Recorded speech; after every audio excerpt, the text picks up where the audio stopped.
Hey guys, it's David, and I figured I would finally give you my review for The Gentleman. Sorry it's a little late, but there was a lot to unpack with this movie, and I figured I would give it to you in a video format just to see how you guys like it compared to my written reviews.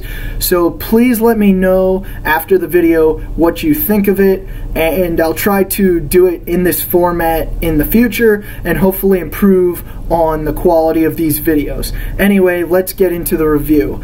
My experience with Guy Ritchie movies is very limited prior to going into this film. I've really only seen the 2 Sherlock Holmes movies and The Man from U.N.C.L.E., all of which I enjoyed, but they're not directly from the mind of Guy Ritchie. So this was my first unadulterated experience with Guy Ritchie movie, and I really loved it. It was unhinged, it was violent, it was raunchy, and it threw you into the story right away, and it immersed you in the characters right away. And a lot of that had to do with Guy Ritchie's excellent writing and the passion that he showed in writing this film. But it also had to do with the excellent cast.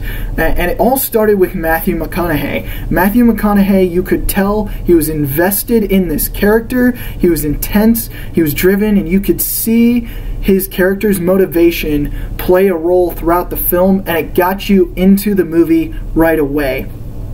That said, Hugh Grant and Colin Farrell were the comedic relief in this movie, and they killed it. I was laughing out loud for the entire movie, and probably haven't laughed that much in a movie in a while.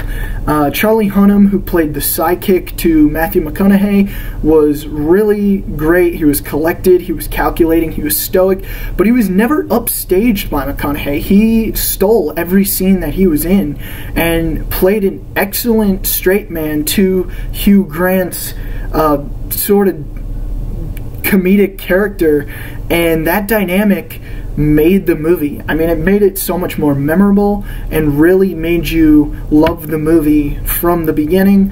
Henry Golding as the villain, he was badass, and you really feared what he could do to McConaughey and Hunnam.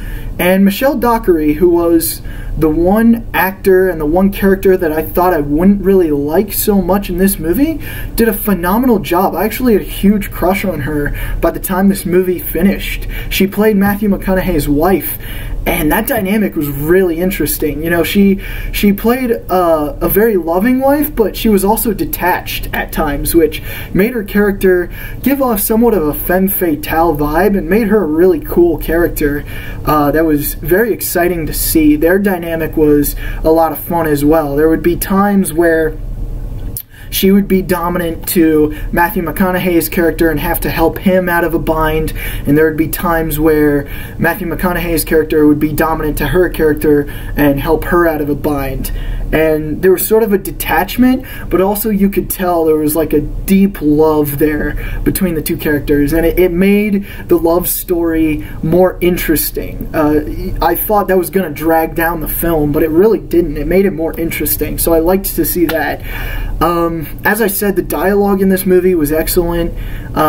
Probably the most memorable dialogue I've ever seen in a movie. It was very offensive, very cheeky, very funny. Just every single line out of their mouth was gold, and I mean, this entire movie was tongue-in-cheek, especially Hugh Grant's character. There was the whole purpose of his character was to be the narrator and to also blackmail McConaughey and Hunnam's characters. And one of the ways he did that was he ended up writing a script about the story you were actually watching on film and trying to sell it to Miramax, which is the company that distributed this film, which was a very meta point in the plot, especially since there was a little Man from U.N.C.L.E. Easter egg there at the Miramax Studios, because they also released that movie, and that made it that added some comedic effect to it too. I really love that scene. And altogether, this movie was not a stereotypical Hollywood movie. I mean, It had offensive dialogue, and it wasn't based off anything you've seen before. Yes, it was a crime movie, but it wasn't like a crime movie you've seen before. There really isn't one movie you can compare this to. If I tried my best to compare it to a movie, I would say it was like Tropic Thunder in terms of how memorable the characters were, how memorable the dialogue was, and how funny it was. It's like Quentin Tarantino movies because it didn't care, and it didn't care how it offended people. The comedy was raunchy and just over the top, and the violence was very over the top as well. And it was like Knives Out because it kind of took the genre that it was a part of and refreshed it. You know, Knives Out took the mystery genre and added a new refreshing story to it, and that's what this movie did for the crime genre. So I really liked this movie. There really wasn't a lot of gripes with this movie. If I had any, it would just be that because of how intense the plot is at the beginning of the film and how they throw it into you right away, it's kind of hard to keep up with. You're playing catch-up in the first 20 to 30 minutes of the film. That does remedy itself by the time it gets to around 30 minutes. You kind of get your feet under you a little bit and have figured out what the plot is, and you have more time to enjoy the characters, the dialogue, the comedy, but it's a little all over the place at the beginning, which made it more fun and wacky, but it also made it kind of hard to enjoy and kind of hard to figure out at the beginning. This is definitely a movie you're gonna have to see a second time, actually knowing what the plot is if you want to fully enjoy it. So that being said, I would still definitely recommend this movie. I give it 2 thumbs up.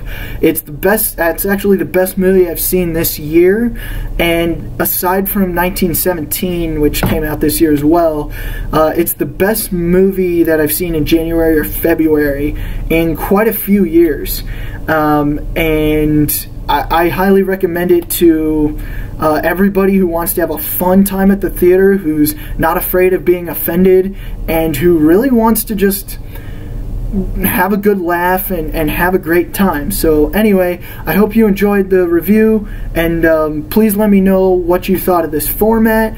Please give me critique, and I'll try to improve on it in the future. Thanks for watching.